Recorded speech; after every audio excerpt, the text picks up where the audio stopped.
If we didn't have welders, we wouldn't have this building we're in. We wouldn't have bridges, we wouldn't have anything basically made out of steel or structural in the country. There's a big shortage of welders out there right now, and we need a new generation to come in and fill those voids.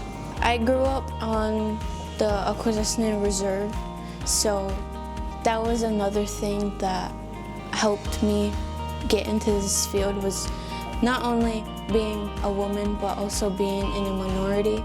In this program, there's only one other Indigenous woman that's graduated at the program that I know of.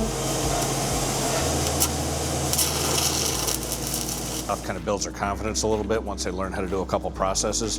And then we have guest speakers from the industry, from colleges, from the union come in, and they tell them what their future's like, and that really boosts them even faster. Before, I was a kid that just didn't like going to school, but this gave me an opportunity to show up every day. My grades have improved a lot. This is only my second year here, so I only have 1 year of students in this program to go by. There's some working in the forestry industry. I have some working for town garages. There's a group working on building trains in Plattsburgh. And there's some working in facilities in Plattsburgh that make air conditioning and HVAC units. There's all different avenues, besides getting into the union, building buildings, working in power plants, stuff like that.